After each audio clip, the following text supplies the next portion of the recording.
Hello दोस्तों, नमस्ते, प्रणाम। मैं हूँ रानी, आप लोग के बीच एक माता रानी का गीत सुना रही हूँ।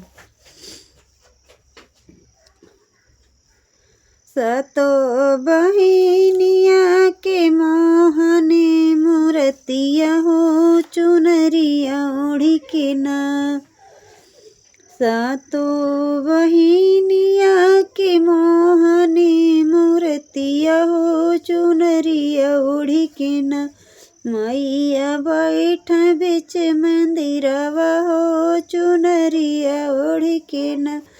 मैया बैठ बिच मंदिरवा हो चुनरिया ओढ़ी के ना।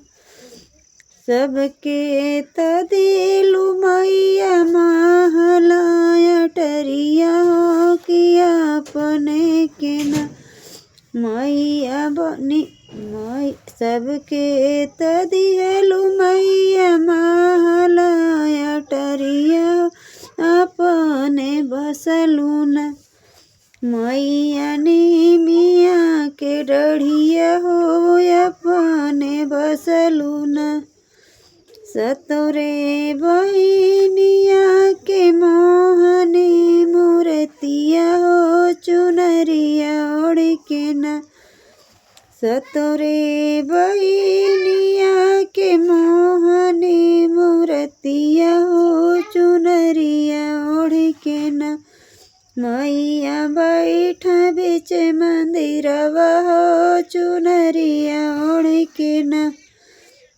सबके तदिहलु मैया लहंगाया सड़िया किया अपने के ना।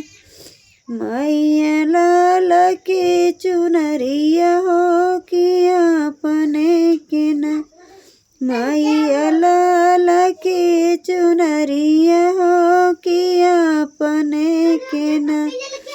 सतोरे बहिनिया के मोहनी मूर्तिया हो चुनरिया ओढ़ के ना। मैया बैठ बिच मंदिरवा हो चुनरिया ओढ़ के ना।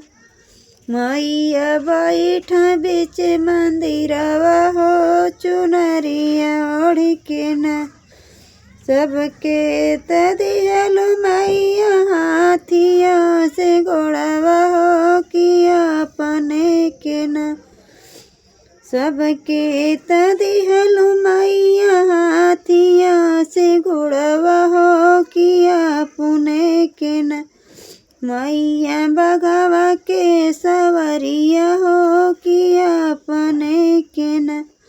मैया बघवा पर सवरिया हो किया अपने के ना।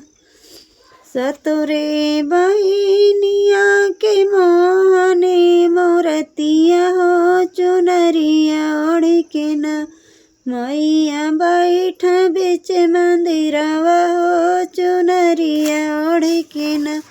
मैया बैठ बिच मंदिरवा हो चुनरिया ओढ़ के ना।